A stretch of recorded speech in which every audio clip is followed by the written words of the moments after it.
This is the Sixth Man Show, an Orlando Magic podcast, with your hosts Luke Sylvia and Jonathan Osborne, covering all things Magic basketball. By fans, for fans. Go Magic.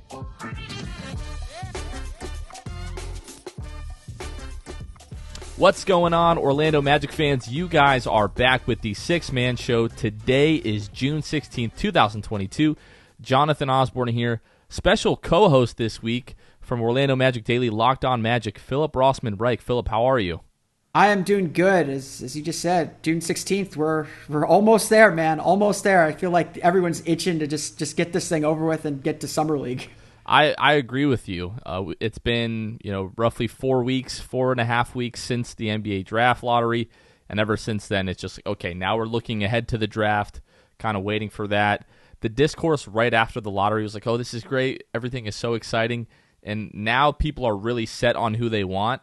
Things are getting a little bit less pleasant on Twitter and Reddit and things like that. Everyone's excited for the pick. Everyone just wants what's best for the team, obviously. Philip, you recently released a piece just talking about how with this pick, the number one pick in the draft this season, the Magic are not only selecting the player that they want, but the team they want to be. And we're going to talk about that in just a moment. Before we get into that conversation, a couple of things that we have to cover. Coming up next Thursday, June 23rd, before the draft party at Amway, we'll be hanging out at Harry Buffalo from 5 o'clock to 6:30. Just hanging out at Harry Buffalo, having a good time. And then about 6:30, we'll walk over to Amway, sit in section 106 at the draft party, and we will watch the first pick and potentially some second-round picks unfold. Who knows what's going to happen. But if you guys are free, if you're in the area that night before the draft party, be sure to come through Harry Buffalo. If you have not done so already, download the Orlando Magic app and get your free draft party tickets. They will not let you in the door without those. We will leave you outside. So please be sure to download the app, secure your draft party tickets. And just want to take a quick second to shout out our patrons, those of you that help financially support the show. We shout out you all every single episode, and we're going to do that right now. Shout out Court Cousins, Drew Gooden, Armin, Keith Garcia, Zico, Carson Tulo, Nathan Lynn, Ellis, Jonathan Borges, Norm L, Magic Player History, Julio, Bailey, Matt Lyman, Eric Segovia, Gabe Gaines, Wiffle, Michael Martin, Jamel Miller, Michael Salapong, Franz Goated Fichot, Ryan Singh, Blake Bickerstaff, The Distract, your boy Dave J, Eric Randall, Pierre A, Wally Akbar, Eli, Migzors, Nostalgia and M&M's, Dylan Holden, Mr. Mikey, Joe Thomas, Stephen Walker, Lil Penny, O Magic 11, Eduardo Sanchez, BRBS Creative, Dan the Man, George Hoppy. Thank you guys so much. If you're interested in helping support the show financially, you can find us at patreon.com/the6manshow. We have 3 awesome tiers that you can choose from with a number of benefits, and we really appreciate everyone that helps us do what we do. Thank you guys so much. Philip, thank you for sitting through that, first of all. Really appreciate that. No, thank those guys. Thank those guys for, that was you said you were going to name off Patreon subscribers. I was like, oh, it'll be a few people, but that's an impressive list, and I was at the lottery party and what you guys helped organize there. This Magic family has always been really, really tight. I always think that Magic fans I think Magic fans are some of the best in the NBA. It's certainly, I think, one of the best kept secrets in the NBA. We've got a really passionate group, and the team needs to be better to really attract the kind of fans that we've seen in the past and really work up the passion. But there is a big group of Magic fans that just love this team and love everything that this team is about. And we're all really obviously excited for the next week and the years to come. So thanks to all those Patreon subscribers. I'm sure y'all listen to my podcast too. The Sixth Man Show is a great podcast as well. And so just thank you guys for sticking with us through some lean years to get to this moment. Philip, you're making me blush, bro. First of all, I really appreciate the kind words. And I think you're 100% right. I think Magic fans get a bad rep, like national media-wise. People are like, oh my gosh, like the Magic have fans? We absolutely freaking have fans. Fans that have, like you and myself, have been on Twitter, since 2012, 2013, somewhere around there, maybe even before. And you're right, it is really a pretty tight-knit, close community. You might not know what everybody looks like in person, but if you say, oh, this is my Twitter handle, everybody knows who you are, and everybody has crossed paths at one point or another, and that was really cool at the lottery party to kind of see that, realized, to see so many people that you've talked with online for years and years and years. But our time is coming. We've been quiet. The team has largely been irrelevant for the last decade, but if this year and what's coming up on June 23rd is any indication, that is going to start to change here. So I wanted to talk again. Come Monday at the latest, the Magic will be the center of the NBA universe. Like once this NBA Finals series ends, everyone's looking at us. So it's gonna be a fun week here. It's a little nerve-wracking, It's like obviously Jeff and John, they want to get this pick right. The organization wants to get this pick right, but Magic fans, like, we desperately need to get this pick right. Not only for the benefit and the success of the team on the floor, but just like instead of getting roasted for drafting Mo Bamba, and people talk about the Magic drafting Jonathan Isaac, which has obviously largely been due to his health, but to be ending being the butt of the jokes in NBA circles. So, but Philip, let's talk about this article that you released a couple of days ago, and I think you also talked about this on your podcast, Locked On Magic. All of our listeners have heard of you, obviously, but if you haven't, please go check out Philip's podcast and all his work over at OrlandoMagicDaily.com. But you talk about this idea of the Orlando Magic are not only picking a player in this draft, they're picking the kind of team that they want to be. So can you just elaborate on that and tell our listeners kind of what you mean by that? Yeah, typically, this is still a rebuild. This is still a very early stage of a rebuild. And while I think there's a lot of players that we all really like on this Orlando Magic team, and we should like and should be optimistic about, this is still very much an unformed mold of clay. We're still kind of shaping this team into what we hope it can be, and what we Jeff Weltman and John Hammond are obviously still shaping this team into what they ultimately want it to be. Typically, when you get to a number one pick, the pick is obvious. Most years there isn't much of a debate who the top guy in the draft is, even in really good drafts. Like last year, Cade Cunningham was going number one. That was kind of preordained from January, if not sooner. The Magic have had the number one pick. Shaq was going number one. There's no question about that. Chris Webber was going number one. Even though the Magic ended up trading down in that draft, they could not take Chris Webber. They would have they got booed when they traded Chris Webber. Everyone kind of forgets that part of the Penny story. The Dwight Howard and Emeka Okafor draft, you were picking between two guys, but they were pretty much the same position, pretty much the same kind of idea. In all those drafts, and in most drafts, the draft kind of shapes your decision for you. And especially for rebuilding teams, if they do get the chance to go number one, that player shapes the roster. It's not kind of the other way around. You could, whether it's a weakness or a strength of this draft, this is not considered a super strong draft. Certainly it's not last year's draft. It's not next year's draft. If you hear people talk about next year's draft, there's still three really good players, but it's really unique, I feel like, to have a three-player debate at the very, very top of the draft. And while they all play a very similar position, they are all very different players in their style, very different players in how you can use them. And so, I think I talked with you guys after this, after the lottery, when we knew the Magic had the number one pick. I really said, for the first time, it really feels like Orlando controls its destiny. They can shape the team the way they want to shape it. And so the more you study all three of these guys, Jabari Smith Jr. of Auburn, Chet Holmgren of Gonzaga, Paolo Banchero of Duke, there are good arguments for all three to be the number one pick. There is not a wrong choice here. They're all going to be solid players. There are certainly weaknesses to all three and reasons why not to draft them, but there's plenty of reasons to draft them as well. And so I think it's really important, because we're facing with a decision where we're really splitting hairs. Your argument is as good as my argument. I've had this, I'm in a Twitter thread right now with people talking about Holmgren, and there are people arguing against them. There are people arguing for them. And I'm just like, you're both right. It's just at the end of the day, we're splitting some very fine hairs about things. And so what I wanted to do and what I wanted to think about is, let's reframe that conversation. If all three of these players are super, super close, the real question that I think Jeff Weltman and his staff are asking themselves as they prepare to make this decision is, what do we want our team to be? Ultimately, when we're in the playoffs, when we're competing for championships, what kind of team are we that's doing it? What kind of team are we that's doing it? And I think reframing the question that way will enable us to think about these prospects in different ways. Think about them in, okay, Jabari Smith is a shooter. He's, an efficient dribbler. He may not be able to get to the basket so efficiently, but he's going to open up avenues elsewhere on the floor. Paolo Banchero is your traditional kind of ISO scorer. I kind of compare him a little bit to Carmelo Anthony. He's not as good of a scorer as Carmelo Anthony was in college, obviously.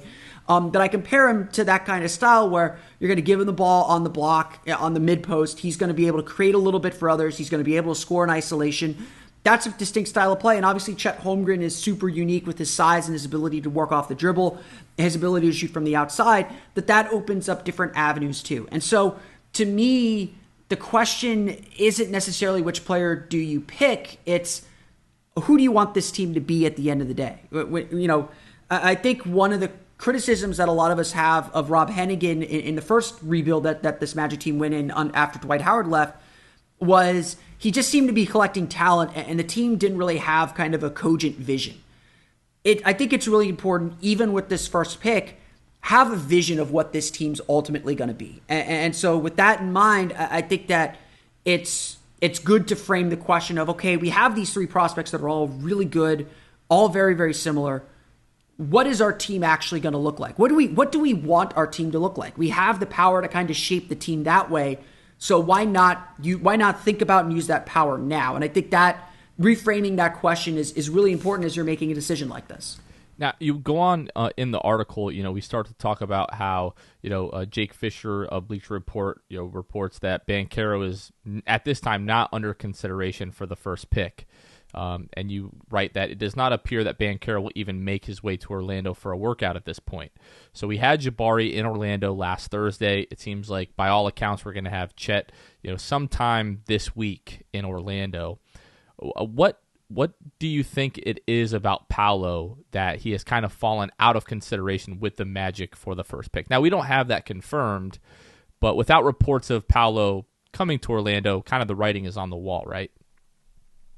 I think a little bit. And look, I was very hard on the Paolo train pre-lottery. I still think Paolo's a very good player. Again, it's not confirmed publicly, at least, whether Paolo will be in Orlando or not before the draft. So we don't know fully what the scope is on that. I think in that article I come across as the most certain that the Magic don't want to be a Paolo Banchero team, if that makes sense. I kind of describe Paolo Banchero as a Carmelo Anthony type. You give him the ball in the mid post, he's going to isolate, he's going to be able to get his shot off, he's going to be able to create some space for himself. I think he's a better passer than he gets credit for. So I think you can work him a little bit in pick and rolls. I think you could certainly work him as a screener. But I just think at the end of the day, even though Paolo is probably the best pure kind of scorer in this draft, I don't think he's the player that you necessarily build a championship team around, or at the very least, he's a player that forces you to change the makeup of this team in a very significant way, I feel like. I just think, like, if this were the mid-2000s, Paolo Banchero is the number one pick, and you don't think twice about it. That he's that style of player. But I just don't think that's the style that necessarily wins in the NBA today. Now, having said that, Jason Tatum played very much the same way at Duke. I was low on Jason Tatum in that draft. That's a mistake I don't plan on making again. But by the same token, I think that heavy isolation style that Paolo seems to favor, that seems to make Paolo Banchero successful, I don't think that's the style that the Magic want to play. And I don't know if that's a style that's necessarily successful in the league anymore. So as you're thinking again about this bigger picture of what the Magic want to be, what kind of team they want to be, I don't think that's the vision that Jeff Weltman has, and I think that's why Banchero's kind of fallen off the map a little bit, at least in my perception of things. How much of the thinking that, you have guys like Markelle Fultz on the roster, you have guys like Franz Wagner, who showed a lot of promise, obviously, in his rookie year. If you bring Paolo in, he is pretty much the kind of guy that you have to focus the offense around. How much do you think the current roster construction might go into the thinking with the Magic and not selecting Paolo? I think a little bit. Again, I think I've been in this argument with people too over the last 24, 36, 48 hours. This team is a 22-win team. And I know some people hate me for saying that because, yes, injuries played a major role. That obviously they didn't have Markelle Fultz for a good chunk of the season. Jalen Suggs was out for good chunks of the season. Like I'm not here to dispute the reasons why the Magic were probably better than their record. But at the end of the day, this was the second worst team in the league. There's a reason they're drafting first, and they were one of the favorites to be a top 4 pick. This team needs a lot, and it's not to say that I think that the Magic should ignore what they have on the roster already. But I don't think they should feel like it's so written in stone that they can't shift if they need to. Now, obviously, they made a pretty sizable financial investment in Markelle Fultz. I think he has a non-guarantee on that 3rd year. So getting, if the Magic aren't confident in Fultz, or, they want to take a guy like Banchero who doesn't fit with Fultz, they can get out of that pretty quickly. Again, there's this kind of the same issue with Jonathan Isaac, that with his contracts now becoming non-guaranteed, they can make guys fit around them. And again, if a player is good enough, if a player develops and shows that he's good enough, you can make a roster work. It's not so difficult to make trades to kind of begin consolidating guys. And I think we all kind of sense that's kind of the next stage of this Magic roster development is, okay, pick the guys you want to build around and then start building a roster around them. I think the Magic are still in that picking those players phase, so I don't think they should feel like anyone is written in pen. The only guy I think that's written in pen is probably Franz Wagner, and probably the guy they're about to pick. Obviously, Wendell Carter just signed an extension, so he's probably pretty high on that list too. If he's not in pencil, that eraser has got to be really good to get him off the sheet. But I don't think the Magic should be married to anyone on the roster fully. Maybe they've got the engagement ring, maybe they're starting to plan the wedding, but I don't think we're quite moved in and sharing bank accounts quite yet, because again, this is a 22-win team at the end of the day. There's still a lot of work to do to get the Magic where we're talking about eventually competing in for the playoffs. And again, I'm also saying it this way too. This team is talented enough that the right guy comes in, they are a play-in tournament team, or they can qualify for the play-in tournament. It's not that big of a leap. It's not a humongous leap. It's a wide gap. I'm not betting on it happening, but it's not the biggest leap in the world for them to make that jump to get there. Scott Skiles has one of my favorite quotes that I've ever gotten as a coach. It's easy to go from 25 to 35 wins. Getting from 35 to 50 is significantly harder. Right. Going back to the point about Paolo really not being in consideration at number 1, and although again we don't have anything confirmed, but so far we don't have anything. The gambling odds would suggest that he has fallen off the pace. That is correct. Let's use that analogy. And the Chet and Jabari race seems to tighten by the hour, which is really interesting. The Magic, obviously, they've had a ton of prospects in, either confirmed or guys posting on Instagram, things like that. Jeff and John have really always been in the business of, even if you're not considering taking a guy, you get him in the building and just get as much information on them as you can. Why do you think that even if Paolo's not in consideration at number 1, you don't have him in the building to at least get a look at him and talk to him a bit more? Yeah, I mean, I think I will admit this. Part of what I wrote there was a little bit of assumption, which I probably should not have done. Again, when the Magic don't leak anything, so right. I make this point a lot about the Magic and their public relations strategy, which is fine. I don't think they should leak things. But you do have to be prepared for. Too. It doesn't benefit them. Again, I think there's some privacy. There's some respect for the people they're dealing with. Everything that gets leaked is usually strategic. From everything I understand about the way Jeff Weltman and John Hammond operate, is they're very much like, we're going to respect you enough to handle you as a person. We're not using you as bait for anything. Like, they're not going to put some information out there that could get someone else moving or get other people talking. Now, having said that, the downside of this public relations strategy is, yes, you might build trust with agents. You might build a little bit of trust that private negotiations stay private, that you're going to treat the other parties with respect. But the downside of this is there's a little bit of an information vacuum. And especially in today's information age, people want to fill that vacuum. So, I'll take some heat for maybe making an assumption that I shouldn't have. At that point, when I wrote the article, we do it all the time. We do it all the time. Yeah. At that point when I wrote the article, we'd heard reports that Chet was going to be in town. It was, I think I published that article, Monday or Tuesday. We hadn't gotten any notice that these guys were going to be in town. We didn't know. We didn't know when that Chet workout was or was going to be. And so, I kind of said, well, I'm looking at the calendar, time's running out. If Paolo's coming in, it's got to be pretty soon. And I'm sure they want to give Chet the kind of full court blitz, maybe a multi-day interview, an overnight, they could bring him in, have dinner with it. I've heard in the past the Magic have had dinner with high-level prospects, go to a nice downtown restaurant, give them a tour of the facility. They come back in the morning, do their workout, all that stuff. These get to be pretty, especially with these high draft picks, they get to be pretty involved. And so it looked like time was running low because I think that Monday, Jeff Weltman, I think, is going to be made available to the media on Monday to kind of prepare for the draft. That last week, they don't do draft workouts. Right. That last week is all in the war room, talking things out, setting up their big boards, doing mock drafts. Yes, they do. I believe front offices do mock drafts as well, going through scenarios, going through trade things. The prospects themselves, they spend a good chunk of the week in New York. They have media responsibilities elsewhere too. So it felt like time was running out if they were going to bring him in. That's kind of what that was saying more than anything else. There's nothing confirmed one way or the other. Yeah, and just kind of the way, I was almost surprised that the Magic formally announced that they had worked out Jabari Smith. I thought we would go through this entire process really not knowing who was worked out in that top three or kind of which way they were leaning. We still don't know which way they're leaning.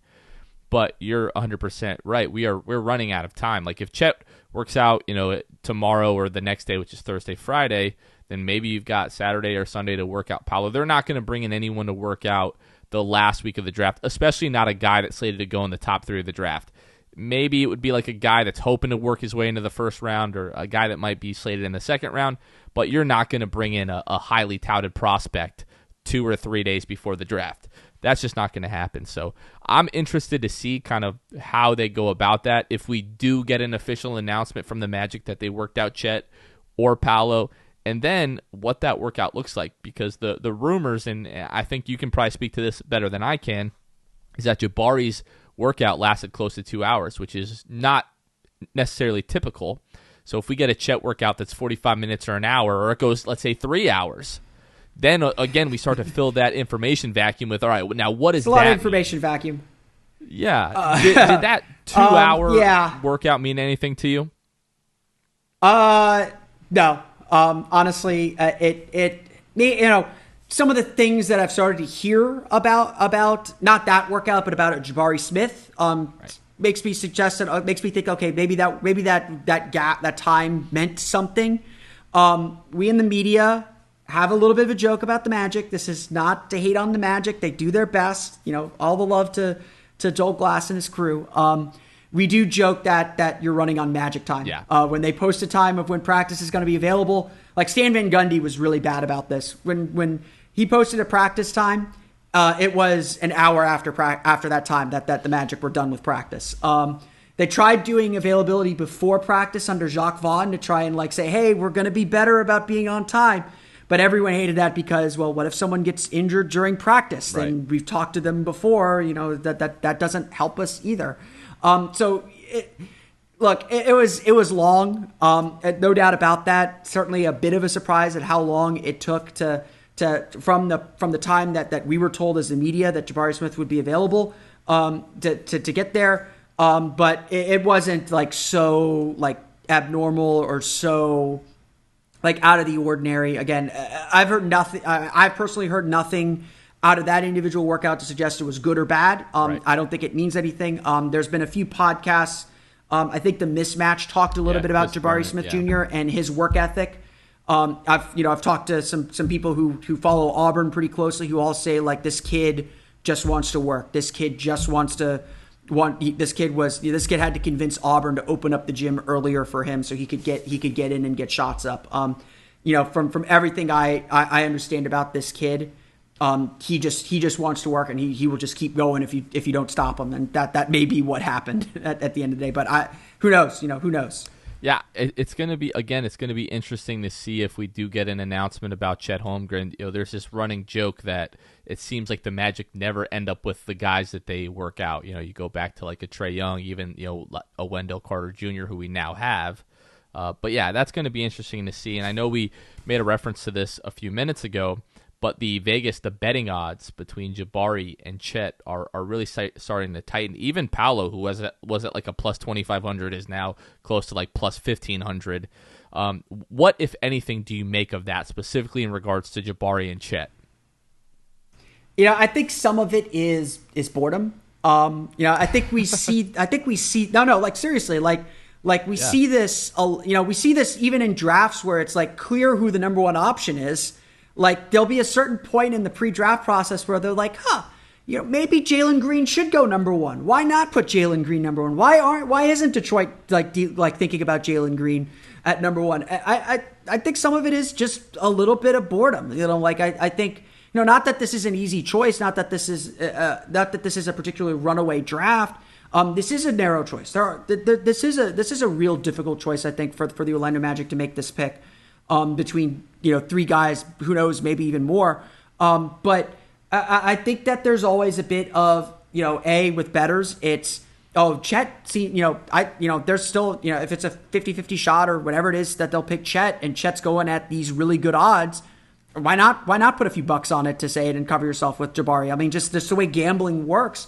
Like, there reaches a certain point where the value of taking a bet that may or may not hit becomes worth it to gamblers, and that moves the number back down if people are putting money on that. Again, it's who's to say? I mean, I think we see this when people gamble on politics. I think we see this everywhere where someone's a favorite for a long time. People kind of get bored with that notion and start thinking like, well, what about these other options? Why not take a little bit closer look at them and again, with betting, put some money down on them.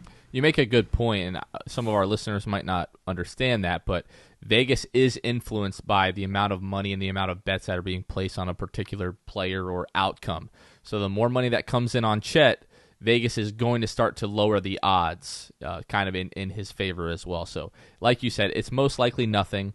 But I can't let you leave without asking, how are you feeling today? I know that we've had the conversation a couple of times, but you're in that seat. Who are you taking today and why? The more, again, this is not a knock on anyone else or anyone who feels like they should pick someone else. Again, there's really good arguments. I was on the Paolo train for a long, long time.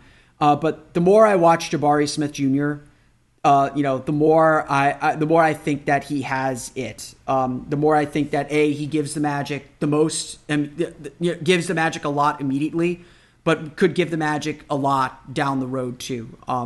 Just watching him play, he's so efficient with his dribbles. Again, he obviously still needs to improve getting to and finishing at the basket off the dribble. I won't deny that those isolation skills are things that he really needs to improve on, but he's so efficient at just two dribble pull up or two dribble, it's not there, pass it back out. That's something we love about Franz Wagner. This is a Franz Wagner who, a Franz Wagner type, a Franz Wagner mentality, except he is probably a much better shooter, much as versatile as a defender. He kind of does a lot of what Franz Wagner does, plus, like Franz Wagner, I think he can continue to get better, be a little bit more aggressive, look for his own shot, get to the basket a lot more. The more I watch him play, the more I watch tape on him, the more I'm convinced that like this guy has all the ingredients. And I think the interview process was really important for him. And there are a few things that I noticed about his interview with the media. I did feel like he was a little bit nervous. He said it was his first workout. He's only had 2 workouts. His agent's probably pretty sure he's going to go in the top 2.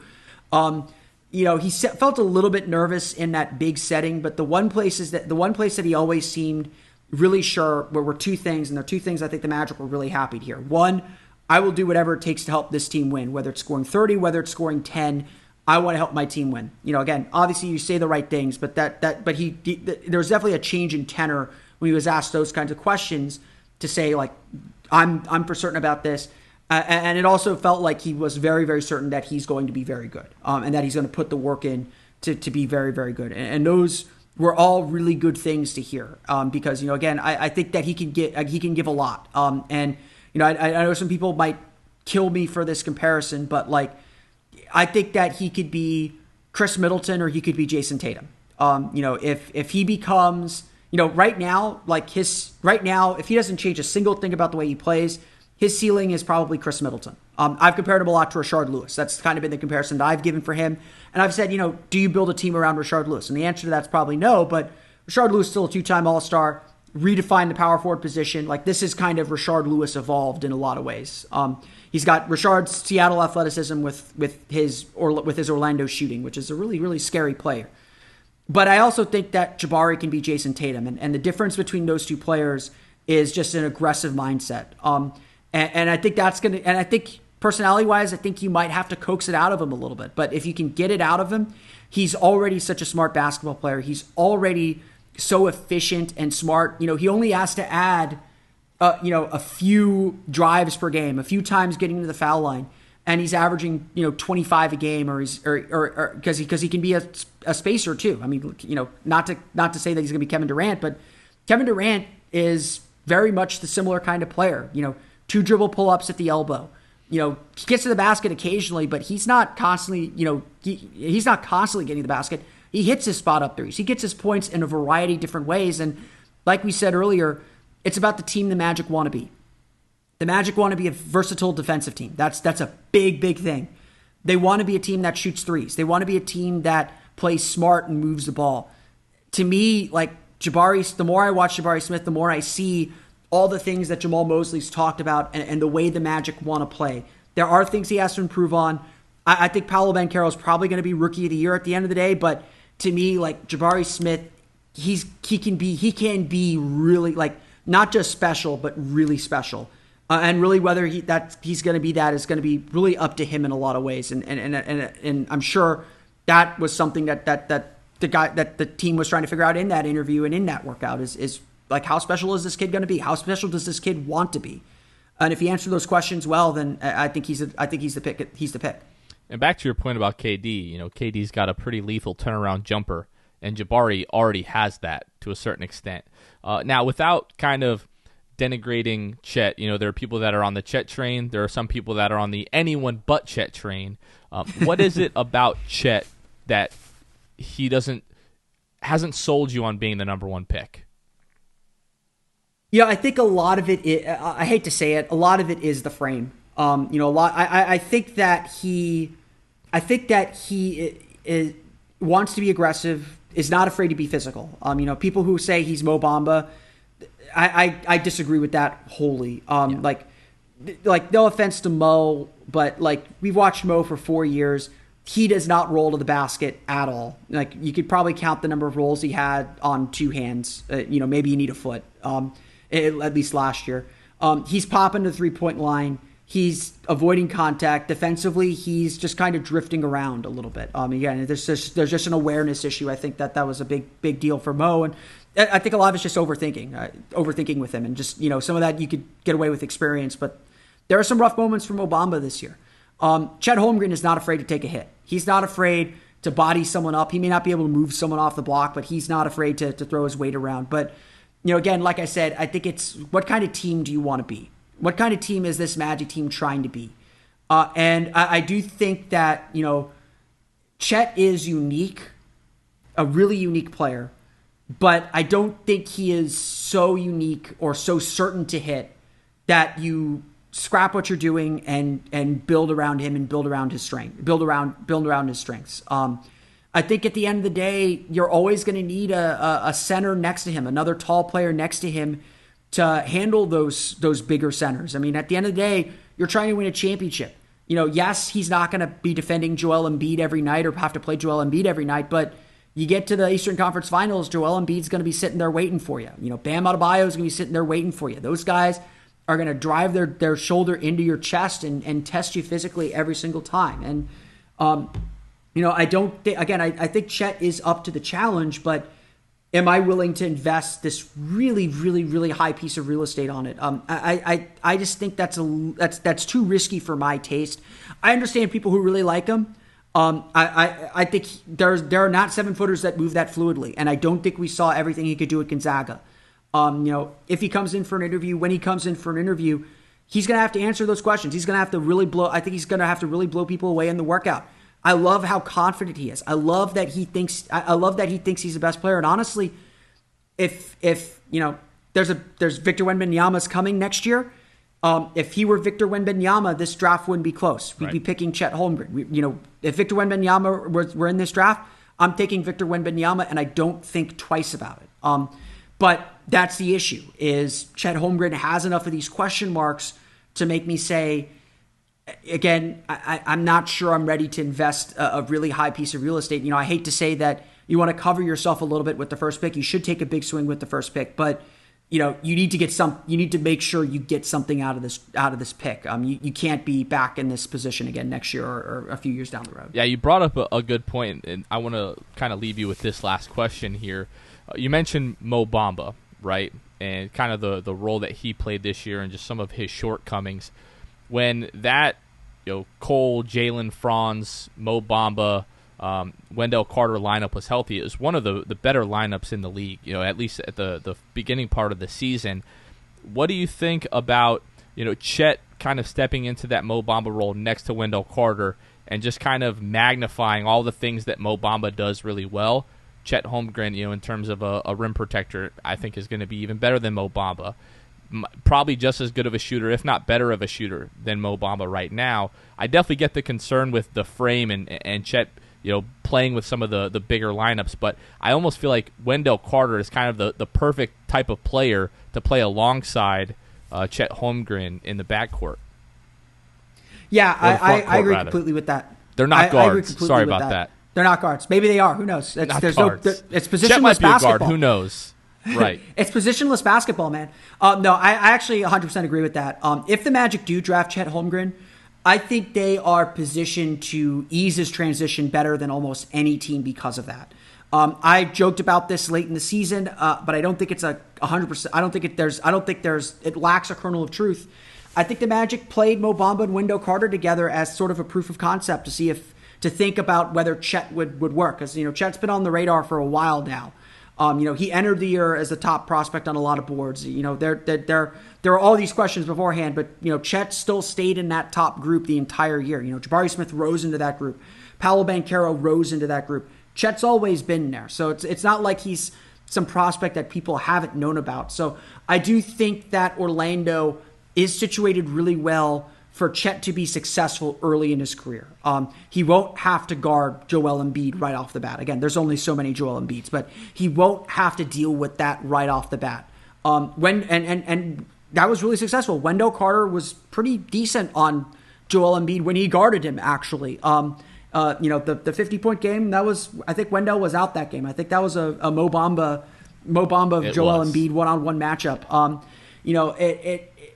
I think that, allowing Chet to have a little freedom to roam and block shots the way that the Magic let Mo Bamba do last year, that's going to highlight his shot blocking while hiding, his ability to kind of guard the paint and defend close to the paint. And again, he's not afraid to take that bump. He's not afraid to do any of those things. So, I do think Orlando, if Chet Holmgren's the pick, Orlando is ready to make him successful. And that, honestly, that's what's exciting about this roster is, I talked about, what kind of team the Magic want to be.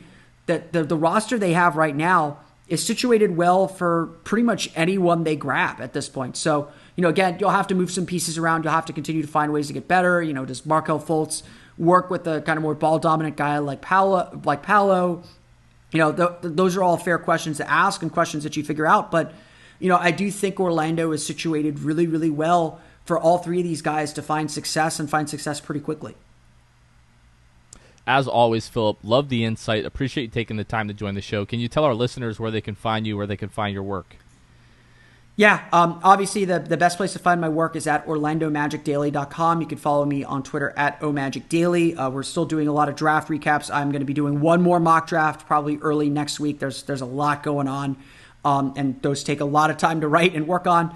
But we'll be having lots of draft coverage. You can also listen to my podcast on Locked On Magic. You can download that wherever you download podcasts, and follow me on Twitter as well at Philip RR_OMD. That's Philip with 1L, RR_OMD. Just another week, Philip, until we can answer some of these questions and really start to break down what this Magic roster is going to look like again. Thanks for joining the show. Thanks for having me on as always, man, and thanks for all that you do with the Magic fan community. Same here, man. We got to keep it going. You know, I asked my wife, you know, when we were starting to do the draft lottery party, like maybe people aren't going to want to do it because it didn't go well last year. It ended up going great, but I was like, if we don't do it, who will? You know, if we don't step up and do it, who's going to get the Magic fans together? And that's really what it's all about at the end of the day. So really appreciate the kind words, and we're just going to keep this going. And, you know, in a few years, we'll be able to look back and be like, you know what, we were at the beginning of all of this stuff, and we'll have tons of bandwagon fans and everything like that by then. In a few years, we'll be hosting a Game 3 watch party because Games 1 and 2 would have been at the Amway Center. That's right, baby. Of the NBA Finals. Let's Finals, of course. Perfect. All right, well, for Philip Rossman-Reich, this has been Jonathan Osborne. You guys are listening to The Sixth Man Show. We will catch you guys next time. See ya. Thanks for listening to The Sixth Man Show. Be sure to subscribe on iTunes, Spotify, Google Play, and Stitcher to get new episodes downloaded directly to your phone. Please take a minute to give us a 5-star rating and a review. It would really help us out a lot. Follow us on Twitter and Instagram at Sixth Man Show, and like us on Facebook. We'll catch you guys next time. Go Magic.